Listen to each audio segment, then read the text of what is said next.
दोस्तों नमस्कार। कथुरवाल political classes में आपका एक बार फिर से स्वागत है।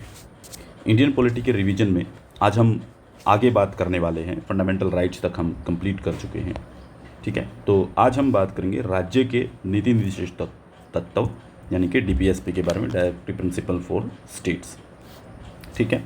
तो चलिए हम क्लास को शुरू ही कर लेते हैं। कोई चीज़ें बताने की अब रही नहीं है। पहली तीनों क्लासेस में हम सब कुछ एक्सप्लेन कर चुके हैं, ठीक है।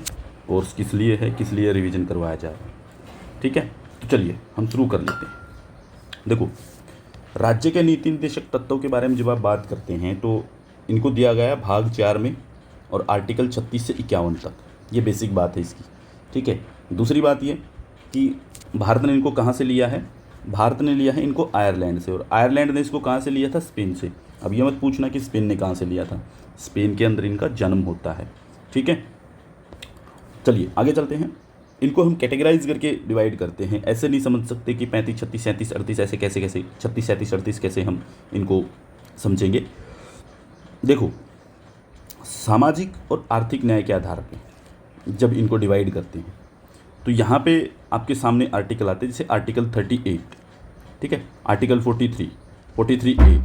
38 में क्या है, आर्टिकल 38 का पार्ट 1 ये कहता है कि लोक कल्याण को सुनिश्चित करना है राज्य को, कि स्टेट जो है वो लोक कल्याण को सुनिश्चित करेगा, पब्लिक वेलफेयर को जो है वो सुनिश्चित करेगा। जैसे सामाजिक आर्थिक राजनीतिक और जो सामाजिक आर्थिक राजनीतिक न्याय की जो व्यवस्था है उसको सुनिश्चित करने का काम करेगा आर्टिकल 38(1) में, ठीक है। 38(2) में क्या कहता है कि राज्य जो है वो आय, प्रतिष्ठा और उपाधियों और अवसरों की असमानता को समाप्त करने का प्रयास करें। यानी कि याद रखिएगा कि अवसर के अंदर जो असमानताएं हैं उनको ख़त्म करने की बात 38 के पार्ट 2 में है, ठीक। 39 क्या कहता है, 39 कहता है, इसी के अंदर आएगा ये, सामाजिक और आर्थिक न्याय के आधार पे बात करेंगे तो 39 के पार्ट हैं A, B, ठीक है, C, ये इसके पार्ट हैं A, B, C, E, F, D, ये सारे पार्ट हैं इसके। A में क्या है कि राज्य समान आजीविका यानी कि एक समान आजीविका की बात करेगा, और इसमें ये बात कही गई है कि स्त्री पुरुष की जो समानता है वो इसमें शामिल रहेगी। और बी में इसमें कहा है कि राज्य भौतिक संसाधनों का स्वामित्व न्यायपूर्ण तरीके से करेगा, यानी कि जो डिस्ट्रीब्यूशन किया जाता है संसाधनों का, जॉब्स का, या फिर जितने भी हमारे रिसोर्स हैं उनका डिस्ट्रीब्यूशन जो वो जस्टिफाई होना चाहिए, यानी कि वो जस्ट होना चाहिए, ठीक है। अब सी में क्या कहता है कि कभी भी कंसंट्रेशन ऑफ वेल्थ नहीं होनी चाहिए। अगर ऐसा है तो आय जो जनता के हितों के विरुद्ध होगी, ठीक है। तो इसको जो है जनता के विरुद्ध नहीं जाने देना। धन का संकेंद्रण जो है या आय जो है वो जनता के हितों के विरुद्ध नहीं होनी चाहिए। कि भाई जैसे मान लो एक व्यक्ति के पास अरबों खरबों लाखों करोड़ों की जो है वो संपत्ति हो, और देश में बहुत सारे लोग भूखे मर रहे हैं, इसको ख़त्म करना है, हमें इस गैप को ख़त्म करना है, ठीक है। ये सी कहता है।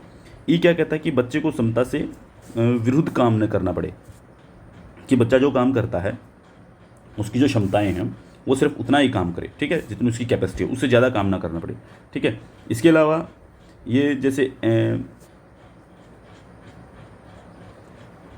हाँ यहीं पे चलते हैं। एफ पार्ट क्या कहता है कि राज्य जो है ऐसा वातावरण तैयार करेगा कि जो युवा जो हो वो गरिमा में जीवन जीने के लिए अपनी क्षमताओं को विकसित कर सकते हैं।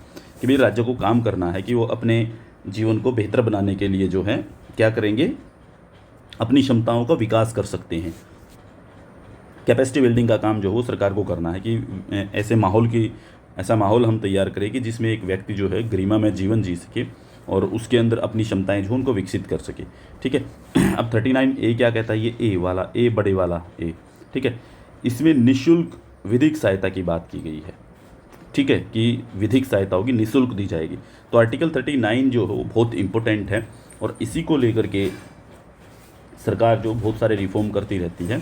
आप सबको पता है 24वां जो संविधान संशोधन हुआ था तो उसमें ये बात बोली गई थी कि आर्टिकल 39 के अंदर जो है A और B और C और D जो ये पार्ट हैं, ये सारे के सारे जो हैं वो मूल अधिकारों पे प्राथमिकता रखेंगे, वरीयता रखेंगे, ठीक है। ये इंदिरा गांधी करके गई थी, लेकिन जब इनकी डिबेट आती है उसको बाद में देखते कैसे। देखो क्या है कि अब आर्टिकल 41 देखिए, कुछ दशाओं में काम व शिक्षा, काम और शिक्षा पाने का अधिकार, कि भी कुछ ऐसी दशाएं हों, ठीक है, तो उनको काम की ज़रूरत है, शिक्षा की ज़रूरत है। जैसे शिक्षा का मतलब बच्चों को शिक्षा की ज़रूरत है, काम मतलब कि भाई युवाओं को काम की ज़रूरत है, काम पाने का अधिकार होना चाहिए आर्टिकल 41 में। 42 में क्या है, 42 में कि न्यायोचित एवं मनोचित दशाओं में उपलब्ध करवाए, ठीक है।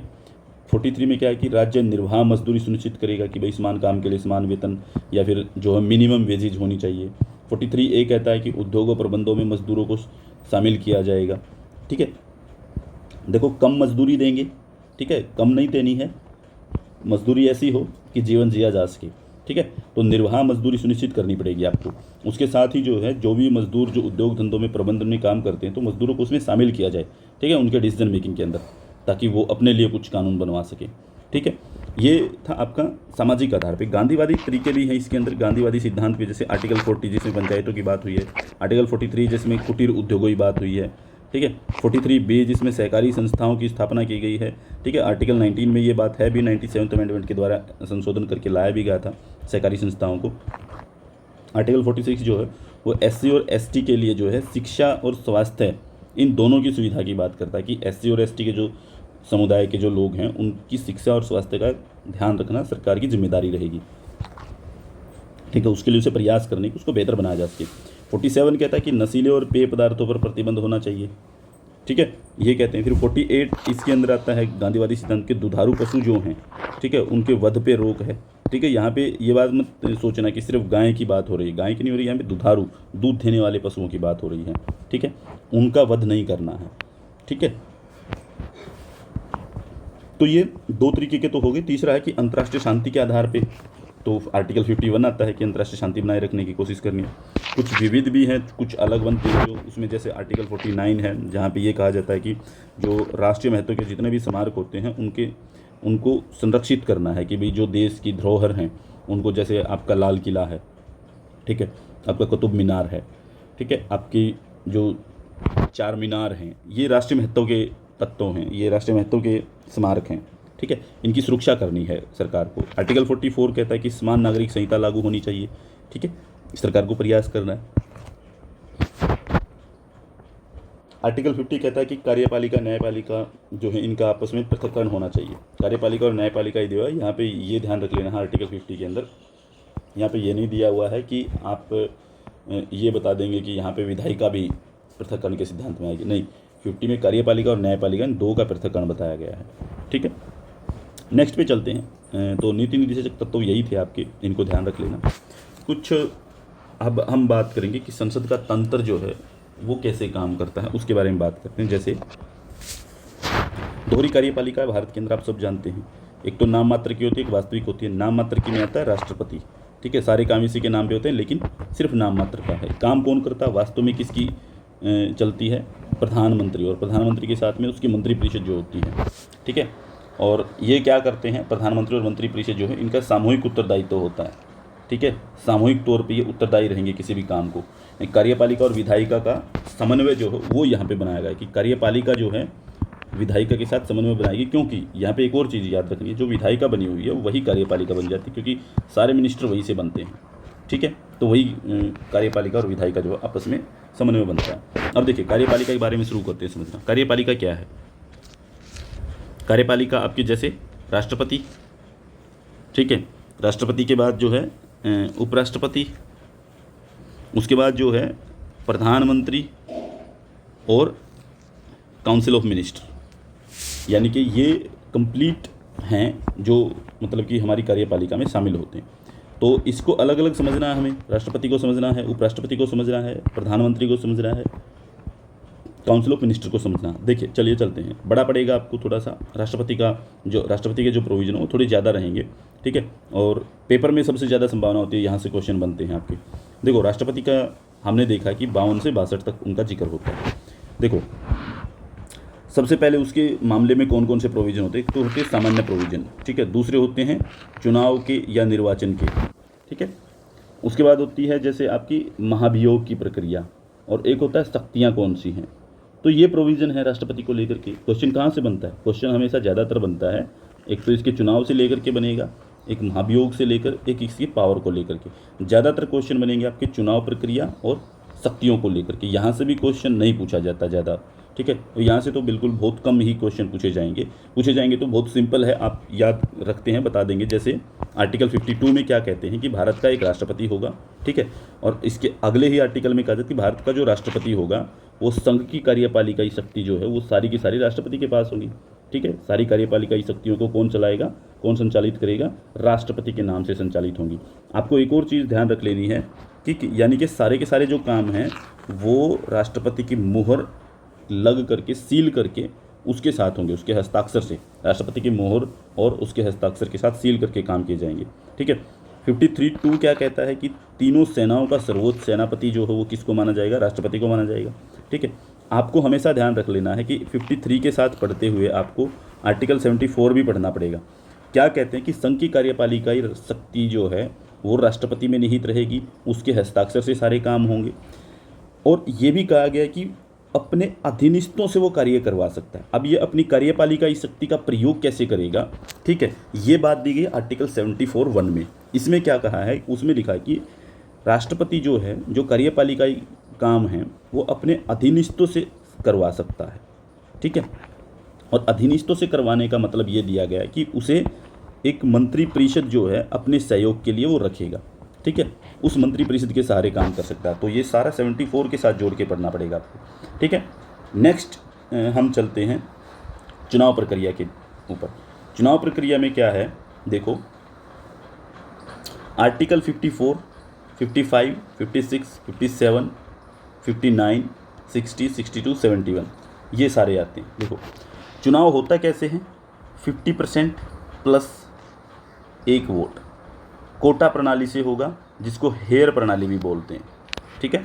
कोटा प्रणाली का मतलब समझते हैं ना कि एक कोटा पूरा करना पड़ेगा। कोटा क्या है, कोटा है 50% का, कि भाई अगर आप जो टोटल वोट है, मान लो 500 लोगों ने वोट किया तो 500 का 50% कितना होगा, 250 और प्लस 1, यानी कि कम से कम 251 वोट उसे मिलने चाहिए। ये कोटा सिस्टम, ठीक है, तब जा करके वो राष्ट्रपति बनेगा।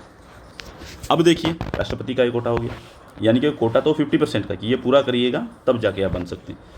अब देखो 54 में क्या है, ये इसकी सबसे पहले बात हुई है आर्टिकल 54 में कि इसके लिए एक इलेक्टोरल कॉलेज होगा, निर्वाचक मंडल होगा। निर्वाचक मंडल में कौन शामिल होगा, संसद के सदस्य, विधानसभा के सदस्य और दिल्ली एवं पुडुचेरी विधानसभा के निर्वाचित सदस्य चुने हुए। संसद में कौन कौन होगा, संसद में जैसे लोकसभा, राज्यसभा, इनके निर्वाचित सदस्य। जैसे राज्यसभा में आप देखते हैं ना 12 नॉमिनेट किए जाते हैं, ठीक है। तो नॉमिनेटेड जो हैं वो राष्ट्रपति के चुनाव में भाग नहीं लेते, लेकिन ये 12 नॉमिनेटेड जो हैं ये राष्ट्रपति के ऊपर जब महाभियोग आता है उसको हटाने में ये भाग ले सकते हैं।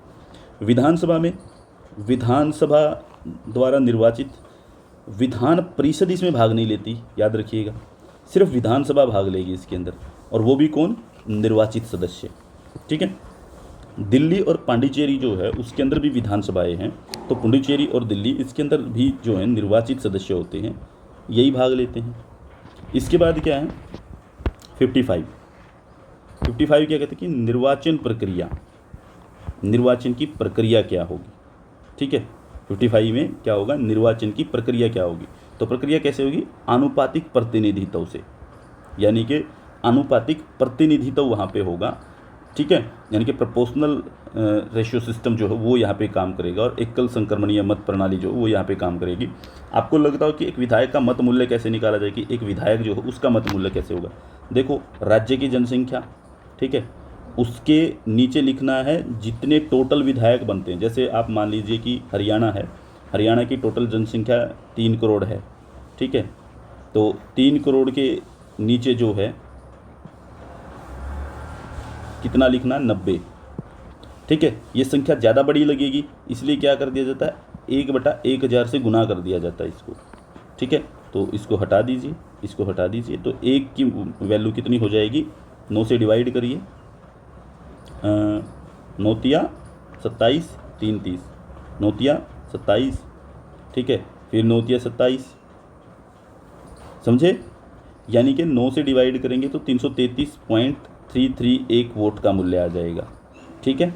एक वोट का मूल्य 333.33 ये आएगा इसका मूल्य। सांसद की निकालनी हो तो कुल विधायकों के मत मूल्य का योग, जैसे 90 विधायक हैं तो 90 को आप 333 इनके मूल्य का योग निकालना होगा। 333.33 को इसको मल्टीपल करेंगे तो एक जो विधायकों का मत मूल्य है उनका योग आ जाएगा, ठीक है। और फिर सांसदों की संख्या से हम डिवाइड कर देंगे। जैसे हरियाणा के 10 सांसद हैं, ठीक है, तो 10 से हम क्या करेंगे, डिवाइड कर देंगे 10 की, यानी कि +5 जो हैं वो कौन हैं, वो राज्यसभा के, तो 15 हो गए, ठीक है। तो इनसे हम इसको डिवाइड कर देंगे इस मल्टीपल को, तो फिर एक सांसद की वोट का मूल्य आ जाएगा, ठीक है। आगे चलिए, आर्टिकल 56 क्या कहता है। एक चीज़ यहाँ पे आपको देखनी होगी, महाभियोग जो है, महाभियोग, ये आर्टिकल 56 जो है इसमें महाभियोग के बारे में कहा गया है, ठीक है, इसके बारे में कहा। वैसे तो इसके बारे में क्या है कि आर्टिकल 56 कहता है कि कार्यकाल कितना होगा, एक राष्ट्रपति का कार्यकाल क्या होगा, तो वो कहते हैं कि पद ग्रहण से लेकर के 5 साल तक रहता है और तब तक पद नहीं छोड़ेगा जब तक नया राष्ट्रपति चुनकर पद पे नहीं बैठ जाता।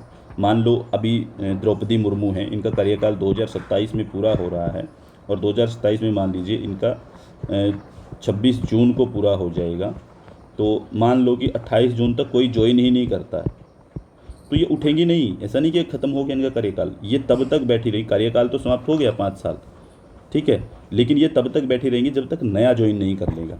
त्यागपत्र अगर इसे देना हो तो ये उपराष्ट्रपति को देगा और ये लिखित भी दे सकता है और मौखिक भी दे सकता है। महाभियोग से इसको हटाया जा सकता है, ठीक है, तो ये इसके हटाने की प्रक्रिया कार्यकाल है जो ये रहेगा। आर्टिकल 57 क्या कहता है, 57 कहता है कि पुनर्निर्वाचन हो सकता है, कि भी एक राष्ट्रपति दोबारा भी नियुक्त किया जा सकता है, ठीक है, यानी कि वो सिर्फ 5 साल पूरे हुए और ख़त्म हो गया कार्यकाल, नहीं, दोबारा भी, जैसे आप समझते हैं भारत के अंदर एक ही व्यक्ति रहे हैं, डॉक्टर राजेंद्र प्रसाद, जो लगातार 2 बार राष्ट्रपति बने थे। आर्टिकल 58 ये क्या कहता है, ये कहता है कि इसकी योग्यता, एक राष्ट्रपति बन कौन सकता है, ठीक है, तो राष्ट्रपति की योग्यताएँ देखा कि भारत का नागरिक हो, 35 वर्ष आयु पूरी कर रखी हो, ठीक है, पागल ना हो, दिवालिया ना हो, लोकसभा या राज्यसभा का सदस्य बनने की योग्यता रखता हो, ठीक है।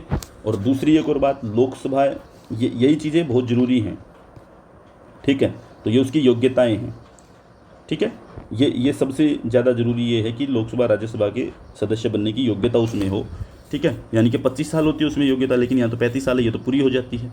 बाकी नागरिक होना चाहिए, दिवालिया या फिर पागल, ये सब चीज़ें नहीं हो, ठीक है। लोकसभा राज्यसभा में सदस्य बनने के लिए व्यक्ति को जो है ये भी होता है कि उसको 2 साल की सजा ना हो रखी हो, ठीक है, 6 साल का प्रतिबंध न लग रखा हो, ये सब चीज़ें भी आती हैं उसके अंदर, ठीक है। अब शर्तें क्या हैं राष्ट्रपति बनने के लिए।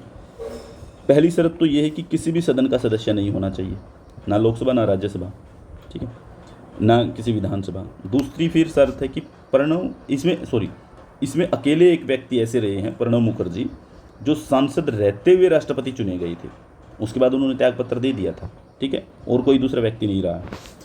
आर्टिकल 60 क्या कहता है उसको देखिए, शपथ ली थी, ठीक है, आर्टिकल 60 शपथ दिलाएगा। शपथ कौन दिलाएगा, ये बात कहेगी कि मुख्य न्यायाधीश जो भारत के, वो शपथ दिलाएंगे, उनके समक्ष शपथ लेनी पड़ेगी उनको। आर्टिकल 61 क्या कहता है कि महाभियोग की प्रक्रिया क्या होगी। देखो, महाभियोग लगाया किस आर्टिकल के तहत जाएगा, 56 के तहत। प्रक्रिया क्या होगी, वो आर्टिकल 61 के तहत।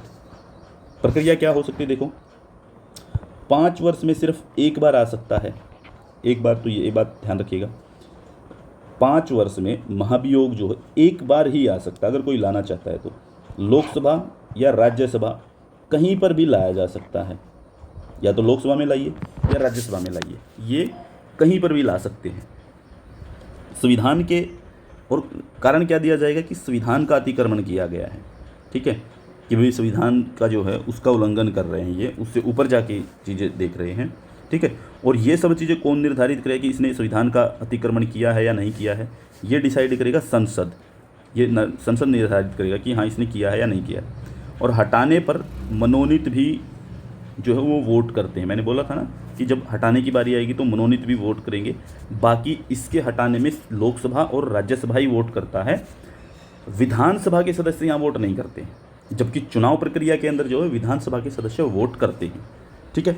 तो लोकसभा के 1/4 सदस्य जो हैं वो लिखित में, और अगर लोकसभा स्पीकर को अनुमोदन दे लोकसभा के 1/4 सदस्य लिखित में अगर लोकसभा स्पीकर को अनुमोदन दें, ठीक है, तो ये जो प्रक्रिया है वो शुरू की जा सकती है। अब बात ये भी है, उन्होंने अनुमोदन दे दिया, उन्होंने अपना चिट्ठी पत्र जो लिख करके दे प्रस्ताव पेश कर दिया कि हम महाभियोग लाना चाहते हैं।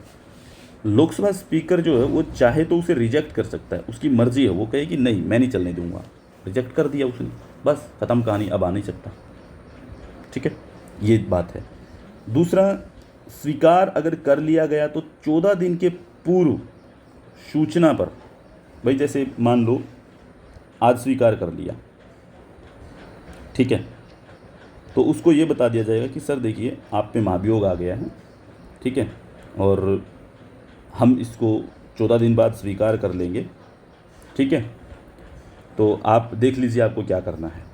तो ये राष्ट्रपति के पास जाएगा, ठीक है, उसको सूचना दे दी जाएगी कि भाई देखो 14 दिन बाद है प्रक्रिया शुरू होगी, ठीक है। तो राष्ट्रपति के पास 2 ऑप्शन है, या तो महाभियोग को स्वीकार कर ले कि ठीक है चलिए करिए, महाभियोग लागू करिए मेरे पे, या फिर स्वयं त्यागपत्र दे के चला जाए कि भाई देखो मैं महाभियोग नहीं फेस करना चाहता, मैं तो त्यागपत्र ही दे देता हूँ, अगर ऐसी ही बात है तो, ठीक है, ये भी हो सकता है। प्रस्ताव को कैसे पास किया जाएगा कि 2/3 से लोकसभा में पास करना होगा, 2/3 के बहुमत से लोकसभा में पास करना होगा। याद रखना 2/3 का बहुमत है लोकसभा की टोटल संख्या का 2/3 होना चाहिए, यानी कि कुल सदस्य संख्या का 2/3, यानी कि 500 का 361 लोग अगर उसके पक्ष में वोट कर देंगे महाभियोग के तो उसको हटा सकते हैं। ये स्पेशल मेजॉरिटी का मामला है, ठीक है।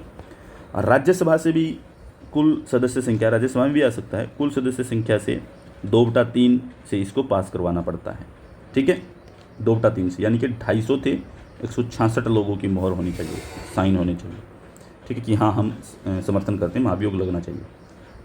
अगर ये पारित हो गया तो उसको तुरंत इस्तीफा देना होगा, इस्तीफा दे करके निकल जाना। और इस्तीफा किसको देता है? उपराष्ट्रपति को। अब आर्टिकल 62 क्या कहता है? आर्टिकल 62 कहता है कि सेवानिवृत्ति के 1 महीना पहले, मतलब कि सेवानिवृत्ति के 1 महीना पहले प्रक्रिया शुरू की जानी चाहिए निर्वाचन की, यानी कि राष्ट्रपति को चुनने की प्रक्रिया 1 महीने पहले शुरू हो जानी चाहिए, ठीक है, ताकि उसको समय पे ज्वाइन करवाया जा सके, ठीक है। ऐसा ना हो कि आज द्रौपदी मुर्मू पद छोड़ दे और कल खाली पद रहे, राष्ट्रपति का पद खाली नहीं छोड़ा जा सकता, ठीक है।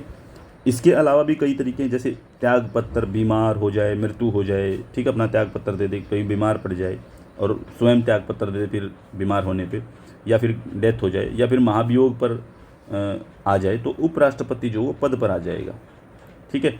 और 6 माह के अंदर दोबारा से राष्ट्रपति का चुनाव करवा लेना जरूरी है।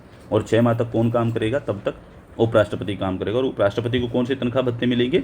वो राज्यसभा वाले नहीं मिलेंगे, ठीक है, उसको कौन से मिलेंगे? उसको मिलेंगे फिर वो राष्ट्रपति वाले, जितने राष्ट्रपति के होंगे, ठीक है। तो राष्ट्रपति जो है, उपराष्ट्रपति दोनों ना हो तो फिर कौन आएगा? मान लो राष्ट्रपति ने इस्तीफा दिया, उपराष्ट्रपति भी नहीं है, ये दोनों, ठीक है, फिर दोनों ही नहीं है तो कौन आएगा? तो मुख्य न्यायाधीश आएगा, मुख्य न्यायाधीश उनका पद संभालते हैं, ठीक है। इसके बाद क्या है? ये तो था हमारा राष्ट्रपति जो हम समझ रहे थे। इसके बाद हम समझते हैं उपराष्ट्रपति। उपराष्ट्रपति क्या है कि आर्टिकल 63 से 69 तक की बातें, कुछ ज़्यादा नहीं है, बहुत थोड़ी चीज़ें हैं इसके बारे में समझने की। राज्यसभा का पदेन सभापति होता है, ठीक है, वेतन भी सभापति का ही लेगा, ठीक है, वो राज्यसभा के सांसद के नहीं लेता, ठीक है, ना ही वो उपराष्ट्रपति का लेता है, वेतन लेता है सभापति होने का, उपराष्ट्रपति का कोई वेतन नहीं। राज्यसभा लोकसभा के सहयोग से हटा देती है, ठीक है, राज्यसभा क्या करेगी? अगर इसको हटाना हो तो लोकसभा के सहयोग से इसको हटा सकती है, ठीक है। दूसरी बात एक और भी याद रख लेनी है इसमें, उपराष्ट्रपति को चुनते हुए राज्यसभा और लोकसभा ये दोनों मिलकर चुनते हैं। इसमें कोई भी वो नहीं आता है, जो विधानसभा के सदस्य होते हैं वो इसमें शामिल नहीं होते हैं। अब देखो राष्ट्रपति की कुछ शक्तियाँ हैं, यहाँ से क्वेश्चन बनता है आपका, और बहुत इंपॉर्टेंट क्वेश्चन बनता है। कहीं पर भी चले जाइएगा, मेंस का लिखेंगे तो बेसिक उठा करके लिख लेना, जितना कवर करेंगे अभी यहाँ से। कौन कौन सी शक्तियाँ? कार्यपालिकाई शक्तियाँ होती है, विधायी शक्तियाँ होती है, न्यायिक शक्ति होती है, वीटो शक्ति होती है और आपातकालीन शक्ति होती है। सबसे पहले समझते हैं कार्यपालिकाई शक्ति क्या होती है। देखिए कार्यपालिकाई शक्ति को समझिए। आर्टिकल 53(1) आप लोगों ने पढ़ा था अभी थोड़ी देर पहले। क्या लिखा हुआ था कि तीनों सेनाओं का प्रमुख होगा, ठीक है। भारत के सभी कार्य किसके नाम पे होंगे? राष्ट्रपति के नाम पे होंगे, ठीक है। कुछ लोगों की ये नियुक्तियां करता है, ये कार्यपालिकाई शक्तियां हैं इसकी, नियुक्तियां करेगा। तीनों सेनाओं का प्रमुख होगा, ये कार्यपालिकाई शक्ति में आएगा। तो मुख्य व्यक्तियों की नियुक्ति करता है, किन किन की? जैसे chief justice of India, supreme court के जजेस, हाई कोर्ट के चीफ जस्टिस, और कुछ आयोग हैं जिनको ये नियुक्त करता है उनके, जैसे इलेक्शन कमीशन जो है उसके तीनों सदस्य कौन नियुक्त करेगा? चीफ इलेक्शन कमिश्नर को भी, और बाकी जो सदस्य उनको भी राष्ट्रपति करेगा। फाइनेंस कमीशन जो है उसका जो अध्यक्ष होगा, चेयरमैन होगा, वो कौन होगा? जिसको राष्ट्रपति नियुक्त करेगा। Union public service commission, UPSC का जो चेयरमैन है, चेयरमैन और मेंबर दोनों को ही जो है कौन करता है?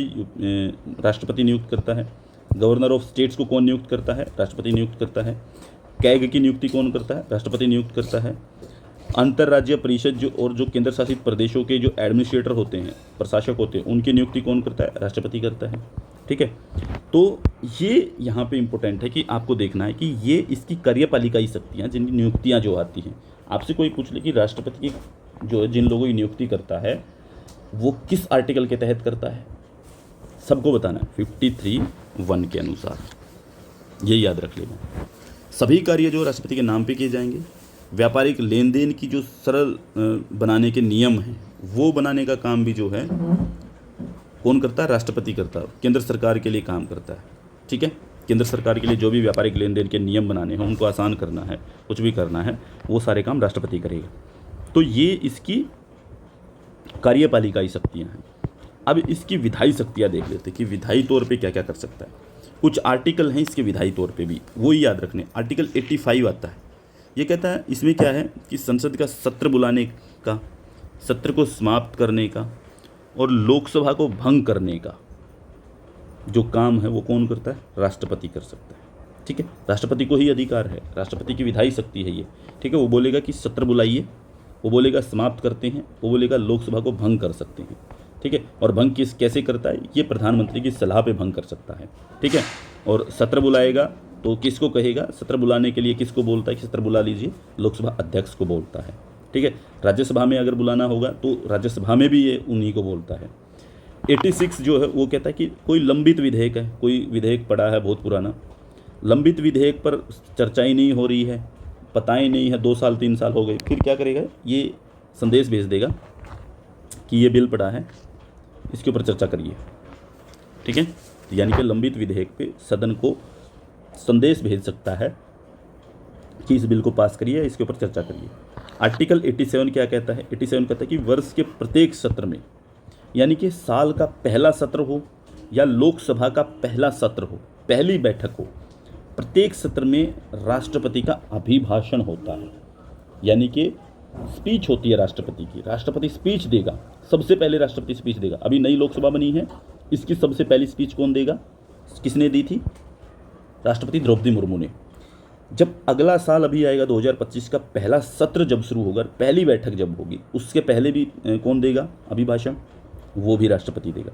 तो प्रत्येक आम चुनाव के बाद पहला भाषण राष्ट्रपति देता है, ठीक है। ये भी याद रखें। आर्टिकल 108 में लोकसभा राज्यसभा में अगर कोई लोक महत्व का विषय है, ठीक है, लोकसभा और राज्यसभा में कोई लोक महत्व के विषय के ऊपर जो है बिल आया है और उस पर दोनों में आपस में विवाद है कि भाई लोकसभा जो है कुछ कहना चाहती है, राज्यसभा कुछ कहना चाह रही है, इसके ऊपर दोनों में विवाद है, पास नहीं हो रहा बिल,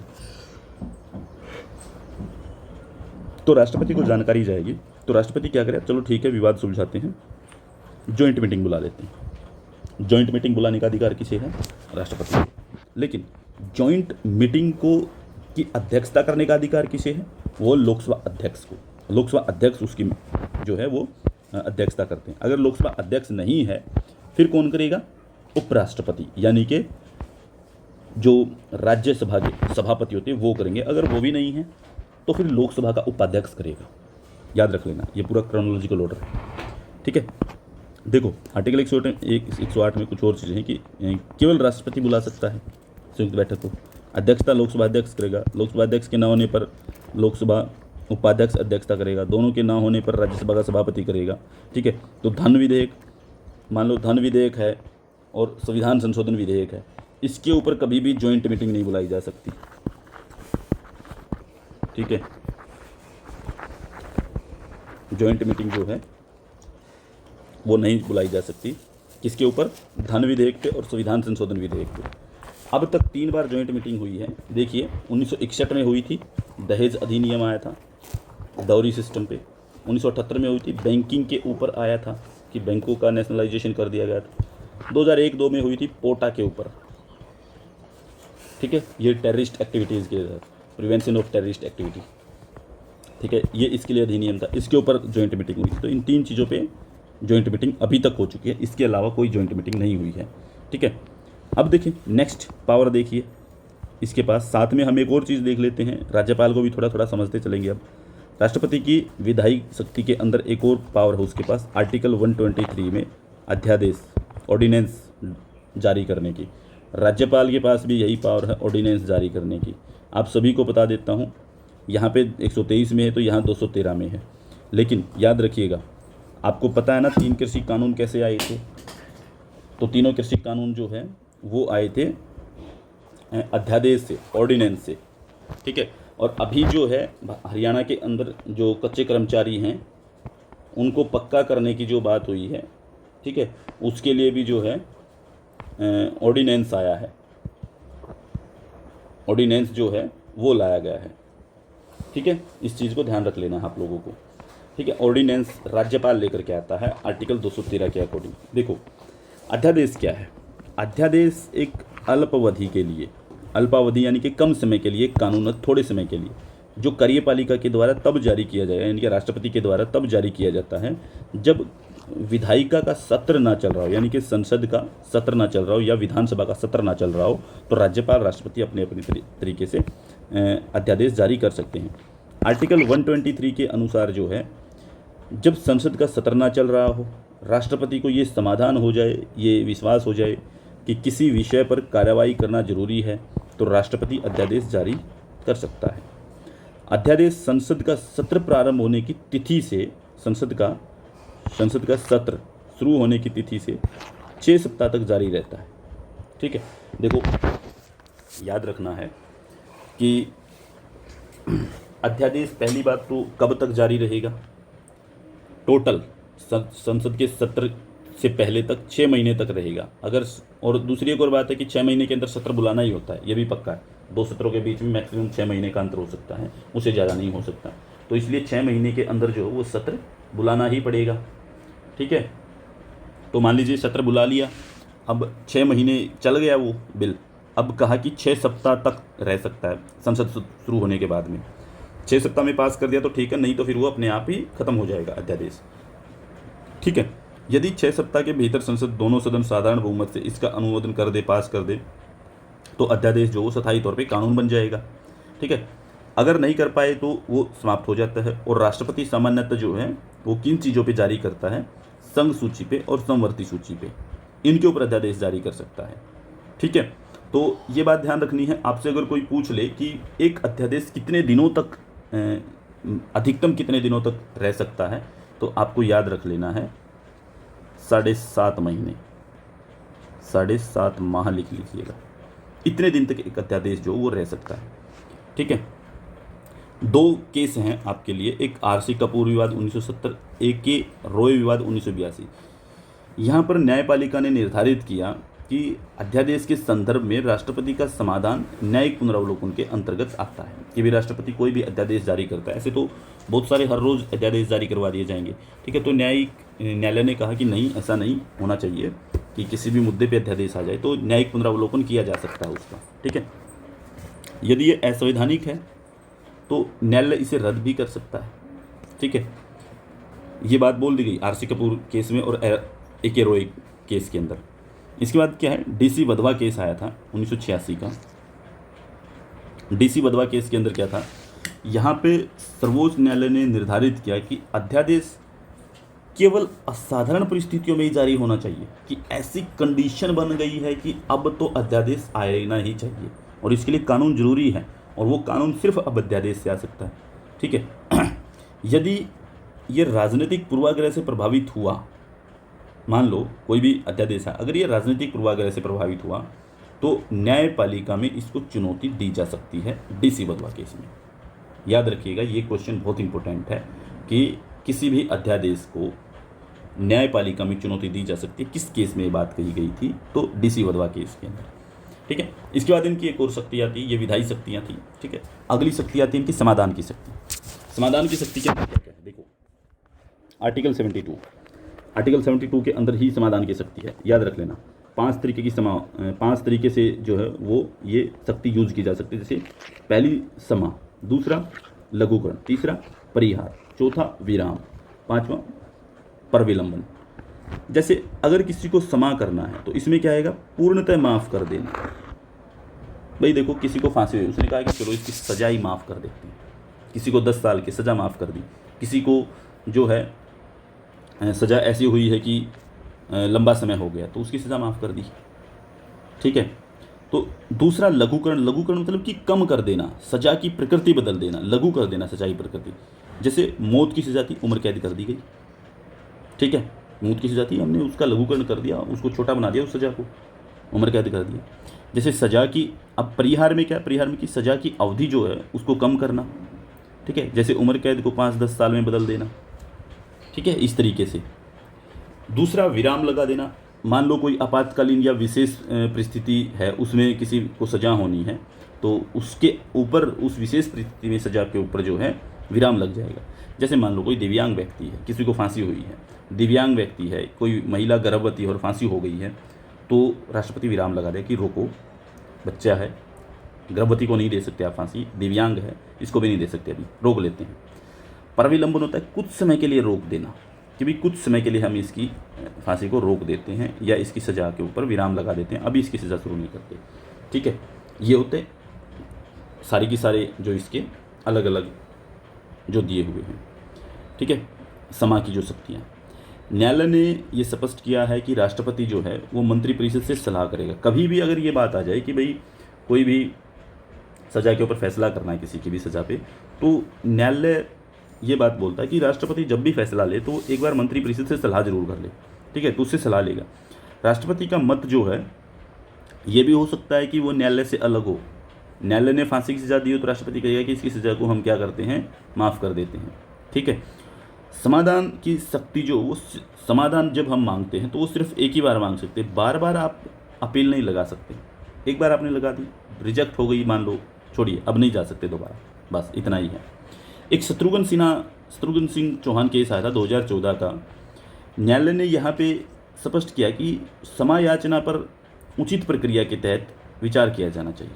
इसने कहा कि व्यक्ति जो अपील लगाता है, वो जो अपनी सज़ा को कम करवाने के लिए क्षमा याचना डालता है, तो उसके ऊपर विचार किया जाना चाहिए, क्योंकि अनुच्छेद 21 के अंतर्गत अपराधी का ये मूल अधिकार है।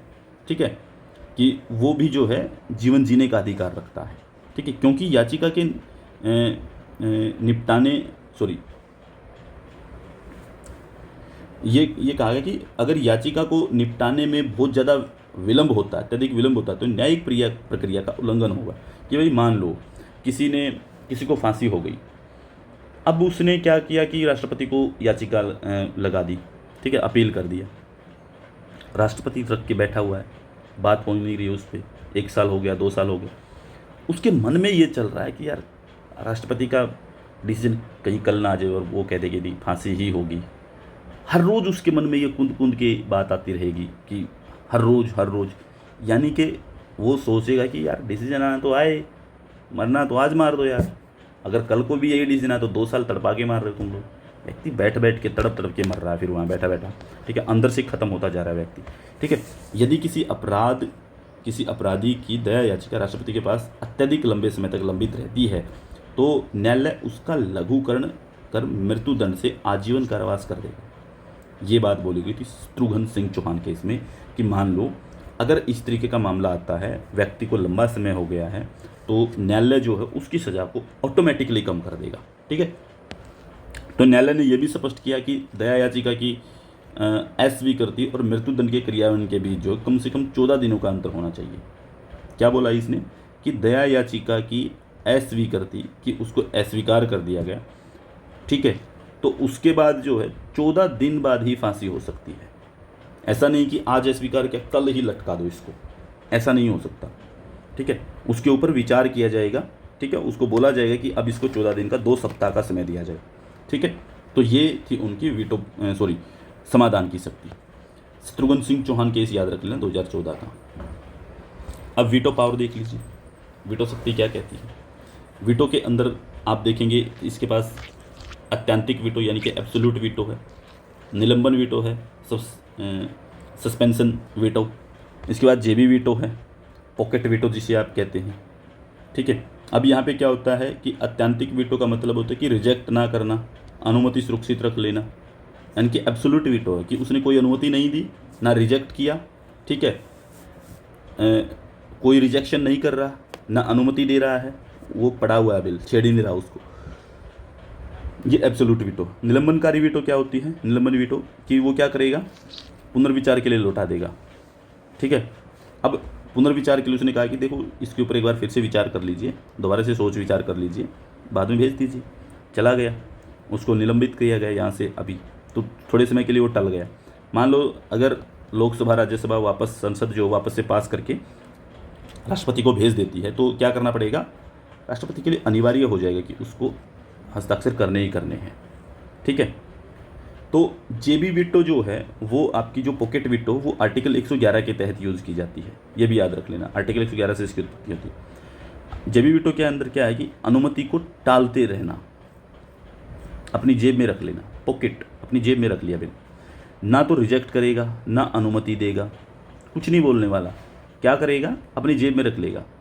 ठीक है, एक बार हुई है ये यूज, ज्ञानी जैल सिंह भारत के राष्ट्रपति हुआ करते थे और 1986 में डाक संशोधन विधेयक आया था राजीव गांधी की सरकार में, तो उन्होंने क्या किया, इस विधेयक को अपने पास रख लिया, साइन करके इनके पूछ नहीं सकते राष्ट्रपति से आपकी साइन कर दो, बता भी नहीं सकते, साइन कर दो इसे, राष्ट्रपति को पूछा ही नहीं जा सकता, वो अपनी मर्जी से ही करता है।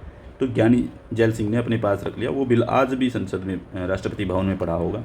ठीक है, पास ही नहीं हुआ कभी, ये पॉकेट वीटो है। ठीक है, अब देखो थोड़ा सा वीटो पावर को समझते हैं। भारत के संविधान में वीटो शब्द कहीं पे नहीं है। ठीक है, अनुच्छेद 111 जो वो वीटो का स्रोत कहा जाता है कि वीटो कहाँ से आई, 111 के तहत जब कोई विधेयक संसद से पारित होकर के राष्ट्रपति के पास जाता है तो राष्ट्रपति उस पर अनुमति दे सकता है या अनुमति से मना कर सकता है। ठीक है, तो ये आत्यंतिक वीटो होगी। पुनर्विचार के लिए भेज सकता है, ये निलंबनकारी वीटो होगी। अपनी जेब में रख लिया, क्या करेगा, ये पॉकेट वीटो होगी। एक पॉकेट वीटो के बारे में सबसे ज़्यादा क्वेश्चन आने की संभावना रहती है, तो पॉकेट वीटो के अंदर याद रखिएगा ये तीनों वीटो आपको क्रोनोलॉजिकल ऑर्डर में आपको सूची मिलान के तरीके से दी जा सकते हैं कि मैच द लिस्ट करिए। ठीक है, इसको मिलान करिए इन सभी का। देखो पॉकेट वीटो का स्रोत आर्टिकल 74(1) है, ये पीछे मैंने शायद 111 बोल दिया था, उसको ठीक कर लेना, आर्टिकल 74(1) है। राष्ट्रपति की स्वविवेक की शक्ति है, अपने दिमाग से काम करेगा, इसकी कोई समय सीमा भी नहीं है कि कब तक दे देना, नहीं है, जैसे आज तक वो बिल पड़ा है। तो इसका एक ही बार प्रयोग हुआ है, डाकघर संशोधन अधिनियम विधेयक आया था 1986 में, ज्ञानी जैल सिंह राष्ट्रपति थे, उन्होंने इसको यूज़ कर लिया था। ठीक है, रख लिया था इसको उठा करके। ठीक है, तो ये राष्ट्रपति था हमारा। तो राष्ट्रपति के बारे में हमने जो चीज़ें समझी वही चीज़ें हम राज्यपाल के बारे में भी समझते हैं थोड़ा बहुत। राज्यपाल राज्य में वही चीज़ें रखता है। जैसे राज्यपाल के बारे में हम बात करेंगे तो राज्यपाल से संबंधित वीटो की दो चीज़ें, 200 और आर्टिकल 201। देखो आर्टिकल 201 को पहले समझ लेते हैं। 200 में तो वो सिंपल सी बातें हैं जो उसमें थी। देखो इसके अंदर क्या आता है, सबसे पहले ये चीज़ देखिए कि राज्य विधायिका पर राष्ट्रपति की वीटो है। ये याद रखिए, 201 में राज्य की विधायिका है लेकिन वीटो किसकी, राष्ट्रपति की। क्या होता है, जब राज्यपाल किसी विधेयक को राष्ट्रपति के लिए रिजर्व करके रख ले, क्या करेगा कि जैसे मान लो विधानसभा ने पास किया, राज्यपाल को भेजा, राज्यपाल ने सोचा कि ये मैं नहीं करता, राष्ट्रपति को भेज देता हूँ, रिजर्व कर देता हूँ, राष्ट्रपति के पास चला जाएगा, वो फैसला कर लेंगे इस पर, उनको लगे कि ये ठीक नहीं है, अभी मैं फैसला नहीं करना चाहता, तो क्या करेगा राष्ट्रपति इसके ऊपर, राष्ट्रपति पुनर्विचार के लिए कह सकता है कि चलिए इसके ऊपर दोबारा से आप सोच समझ के विचार कर लीजिए। ठीक है, तो और राष्ट्रपति के निर्णय के लिए कोई समय सीमा नहीं है कि कब निर्णय लेगा, वो मर्जी से देगा, जब देना होगा दे देगा वापस करके। ठीक है, तो राष्ट्रपति के लिए पुनर्विचार के लिए वो भेज सकता है। चौथा है, जिसका संबंध उच्च न्यायालय की शक्तियों को कम करने या डीपीएसपी से संबंधित हो। यानी कि किस बिल को भेजेगा राष्ट्रपति के पास? राष्ट्रपति के पास राज्यपाल उन बिल्स को भेजेगा जो हाईकोर्ट की शक्तियों को कम करता हो, जो डायरेक्टिव प्रिंसिपल ऑफ स्टेट्स उनको कम करता हो, ठीक है, उनसे संबंधित अगर कोई है तो उनको अनिवार्य रूप से आरक्षित करेगा, वो अनिवार्य तौर पे आरक्षित करेगा राष्ट्रपति के लिए, ठीक है। अब मान लो राष्ट्रपति के पास गया, राष्ट्रपति ने पुनर्विचार के लिए भेजा, अब वापस फिर से राज्यसभा ने जो है वो भेज दिया, अब उसको पास करना पड़ जाएगा, अब वो पास करना पड़ेगा दोबारा से, ठीक है। अब आर्टिकल 200 क्या कहता है? आर्टिकल 200 सिर्फ ये कहता है कि राज्यपाल के पास चीज़ें जाती हैं, राज्यपाल साइन करके देता है, उसकी वीटो है, वो अनुमति दे भी सकता है, नहीं भी देगा, पुनर्विचार के लिए भेज सकता है, पुनर्विचार के लिए भेज दिया वापस तो वापस आएगा उसके पास फिर से और उसको पास करना पड़ेगा फिर वो, ठीक है। दोबारा से अगर वापस आ जाता है तो कैसा भी आए, संशोधन करके आए या बिना संशोधन के आए, उसको वो पास करना पड़ेगा। अब समाधान की राज्यपाल की शक्ति है या नहीं है, इसके बारे में सोचते हैं। आर्टिकल 161 कहता है इस बारे में कि राज्य की विधियों पर देखो राज्यपाल कौन सी विधियों पर फैसला लेगा, तो जो स्टेट की जो लॉ है, स्टेट का जो कानून है, राज्य की जो विधियां हैं उन पर ही फैसला कर सकता है राज्यपाल, ठीक है। लेकिन एक खास बात है, राज्यपाल मृत्युदंड कभी माफ़ नहीं कर सकता, वो सिर्फ राष्ट्रपति के हाथ में है। सैन्य अदालतों के जो मामले हैं वो कभी भी राज्यपाल नहीं सुन सकता, ठीक है। राज्यपाल जो है वो कभी भी सैन्य अदालतों के मामलों में हस्तक्षेप नहीं कर सकता, राष्ट्रपति कर सकता है, ठीक है। तो राज्यपाल का इतना सा वीटो पावर से संबंधित मामला है कि आर्टिकल 200, 201 और 161 याद रख लेना कि 200 के अंदर सीधी बात है कि बिल आता है उसको पास करेगा नहीं करेगा या दोबारा से कहेगा इसके ऊपर पुनर्विचार कीजिए। और 201 क्या है कि राज्य की विधायिका के ऊपर जो राष्ट्रपति की वीटो है, राष्ट्रपति की वीटो काम कर सकती है, ठीक है। और राज्यपाल जो है कौन सी चीज़ें जो अनिवार्य तौर पे भेजता है राष्ट्रपति के पास में, जो हाईकोर्ट की शक्तियों को कम करने वाला बिल हो, कोई डीपीएसपी से रिलेटेड कोई बिल हो उसके ऊपर, ठीक है, ये याद रख लेना है। अब देखो कुछ और शक्तियाँ हैं, आपातकालीन शक्तियाँ रहती हैं राष्ट्रपति की, बहुत सिंपल सी हैं, 3 ही हैं। आर्टिकल 352, आर्टिकल 356, आर्टिकल 360, भाग 18 है संविधान का, 352 से 360 तक दी गई है, ठीक है। देखो आर्टिकल 352 में क्या है, जर्मनी से लिया गया है, राष्ट्रीय आपातकाल। 352 में क्या है, राष्ट्रीय, देश के अंदर आपातकाल, ठीक है, राष्ट्रीय नेशनल इमरजेंसी। यदि राष्ट्रपति को ऐसा लगे कि देश में जो है युद्ध, बाह्य आक्रमण या सशस्त्र विद्रोह हो जाए या इनका आभास हो जाए राष्ट्रपति को, तो वो मंत्रिमंडल की लिखित सिफारिश पर आपातकाल लगा सकता है। यानी कि वो क्या करेगा, आर्टिकल 352 के तहत सबसे ज़रूरी चीज़ कौन सी है यहाँ पे, एक तो आपको याद रख लेना है कि इन मामलों में या उसको आभास भी हो जाए तो लगा सकता है। और कैसे लगा सकता है, मंत्रिमंडल की लिखित सिफारिश पर। मंत्रिमंडल शब्द आया है इस संविधान के आर्टिकल में, डायरेक्ट कभी नहीं आएगा ये, इसमें भी सिर्फ कहाँ पे, 352 में। ये भी इंदिरा गांधी ने एक बार जिक्र कर दिया था। जो ये सशस्त्र विद्रोह दिया गया ना, पहले इसकी जगह पे आंतरिक अशांति लिखा हुआ था, ये सशस्त्र विद्रोह शब्द जो, ठीक है, पहले आंतरिक अशांति था। 1978 में 44वां संविधान संशोधन होता है और वहाँ पे सशस्त्र विद्रोह शब्द लिख दिया जाता है 44वें संविधान संशोधन से 1978 में। 44वां संविधान संशोधन कैसे हुआ, देखो 44वें संविधान संशोधन को समझिए, पहले और बाद में। 44वें संविधान संशोधन से पहले क्या थी, आपातकाल की स्थिति की घोषणा जो होगी वो मौखिक सिफारिश पे होगी, ठीक है, जो भी घोषणा होगी राष्ट्रीय आपात की मौखिक सिफारिश पे। बाद में क्या हुआ, 44वें संविधान संशोधन के बाद में कहा कि लिखित सिफारिश पे, मंत्रिमंडल की लिखित सिफारिश पे। पहले ये था कि घोषित जो हो गया तो 2 माह तक लागू रहेगा, अब ये कर दिया गया कि अगर घोषित हो गया तो 1 माह तक लागू रहेगा। इसके बाद ये था, 44वें संविधान संशोधन से पहले था कि 2 माह के भीतर, जैसे 2 माह तक लागू हो रहेगा तो 2 माह के भीतर जो है संसद से साधारण बहुमत से पारित होकर के अनिश्चित काल तक लागू रहेगा, ठीक है। 2 माह में संसद से साधारण बहुमत से पास करवा करके अनिश्चित काल तक लागू किया जाएगा। जबकि लिखित जो ये 44वें संशोधन के बाद क्या रहेगी स्थिति कि 1 माह के भीतर, 2 माह नहीं 1 माह की, क्योंकि यहाँ भी 1 माह ना, 1 माह तक लागू, तो 1 माह के अंदर ही पास करना पड़ेगा। एक माह के अंदर संसद के 2/3 बहुमत से पास करना पड़ेगा और 6 माह तक लागू रहेगा एक बार में, और फिर 6 माह तक बढ़ा सकती है सरकार। ठीक है, 6 माह तक इसको बढ़ाया जा सकता है सरकार के द्वारा। अनिश्चित काल को हटा दिया गया, 6 माह करके टाइम पीरियड रख दिए गए। इसके अंदर पहले और चीज़ क्या थी कि घोषणा की वापसी कैसे होगी? वापसी होगी दूसरी घोषणा से, दूसरी उद्घोषणा होगी, उससे वापसी होगी, राष्ट्रपति द्वारा वापस लिया जाएगा। इसमें यह कहा गया 44वें संविधान संशोधन के बाद क्या चीज़ें हो गई, उसमें हो गई कि लोकसभा के 1/10 सदस्य लिखित में राष्ट्रपति से सिफारिश करेंगे। ठीक है, तो राष्ट्रपति जो है वो संयुक्त सम्मेलन बुलाएगा। अगर 1/10 सदस्य सिफारिश कर दें, लोकसभा के 1/10 सदस्य, तो क्या है, राष्ट्रपति जो वो संयुक्त बैठक बुलाएगा और साधारण बहुमत से लोकसभा उसे वापस ले लेगी, लोकसभा ही वापस ले लेगी। ठीक है, तो अब क्या हुआ, एक और चीज़ कि लोकसभा भंग हो और राज्यसभा शुरू हो। ठीक है, तो माह के क्या होगा कि 1 माह के भीतर 2/3 बहुमत से पारित करेगी राज्यसभा। ठीक है, मान लो लोकसभा चल ही नहीं रही तो राज्यसभा चल रही है, राज्यसभा क्या करेगी, 1 माह के भीतर जो है 2/3 बहुमत से उसको पारित करेगी, और नई लोकसभा जो वो प्रथम बैठक के 30 दिन के अंदर 2/3 बहुमत से पारित करना होगा। ठीक है, ये क्या था कि एक और प्रोविजन जो अब भी ऐसा का ही ऐसा 44वें संविधान संशोधन के बाद बिल्कुल सेम टू सेम बना हुआ है। ठीक है, ये ऐसे ही रहेगा।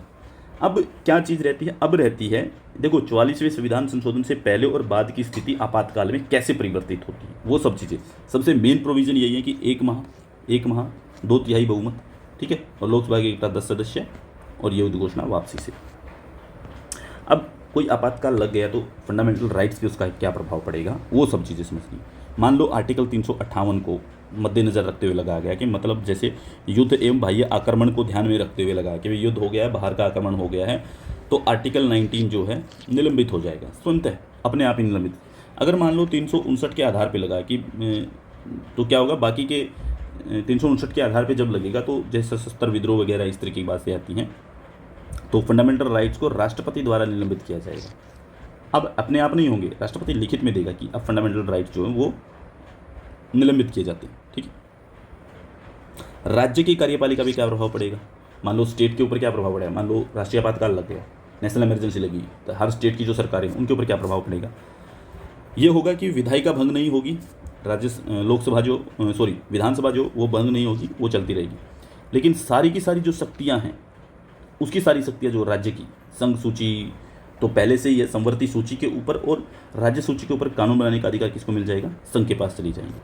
ठीक है, जैसे हमारे देश के अंदर 3 बार लग चुका है। 26 अक्टूबर 1962 से 10 जनवरी 1968 तक रहा था। चीन ने आक्रमण किया था भारत के ऊपर, 1962 में आक्रमण हुआ, उसके बाद भारत का ये आक्रमण खत्म हुआ, लेकिन हमें पता है 1965 में पाकिस्तान के साथ फिर से युद्ध हो गए, तो उसको जारी रखा गया। चीन का आक्रमण इसको बोलते हैं, इस समय पे हमारे देश में रहा। दूसरा कब शुरू हुआ था इमरजेंसी, 3 दिसंबर 1971 को शुरू हुआ था, पाकिस्तान से युद्ध हो गया था। ठीक है, दूसरा इसी के साथ फिर से एक और दूसरा भी जुड़ गया था, इमरजेंसी ख़त्म नहीं हुई थी, 26 जून 1975 को आंतरिक अशांति के कारण लगा दिया गया था। ठीक है, और 21 मार्च 1977 को समाप्त हुआ था। अब देखिए, एक तो लगा था नेशनल इमरजेंसी के कारण बाहरी पाकिस्तान के साथ युद्ध हुआ, दूसरा आंतरिक अशांति के कारण लगा। ठीक है, यानी कि अंदर के ऊपर ही पूरे देश के अंदर लगा दिया गया। इसको दोहरा आपातकाल बोलते हैं, जो 1971 से 77 तक रहता है, ये दोहरा आपातकाल था। और इसमें एक संशोधन किया गया था, 38वां संशोधन करके लाया गया था। ठीक है, 38वां संविधान संशोधन करके लाया गया कि अब दोहरा आपातकाल, देखो 38वां संविधान संशोधन करके दोहरा आपातकाल की स्थिति शुरू की गई, लेकिन अब दोहरा आपातकाल नहीं है देश में। अब इसको हटा दिया कि एक ही आपातकाल होगा, दोहरा नहीं होगा। आर्टिकल 356 क्या कहता है, देखो आर्टिकल 356 जो है ये हटा दिएगा, राष्ट्रपति शासन बोलते हैं। ठीक है, दक्षिण अफ्रीका से है ये लगभग इसका ओरिजिन, तो राष्ट्रपति शासन है। अब देखिए, राष्ट्रपति शासन मतलब कि राज्यों में राष्ट्रपति का शासन, नेशनल इमरजेंसी अलग है 352, 356 राष्ट्रपति का शासन है राज्यों के अंदर। पहली बार लगता 1959 में केरल के अंदर सर्वप्रथम।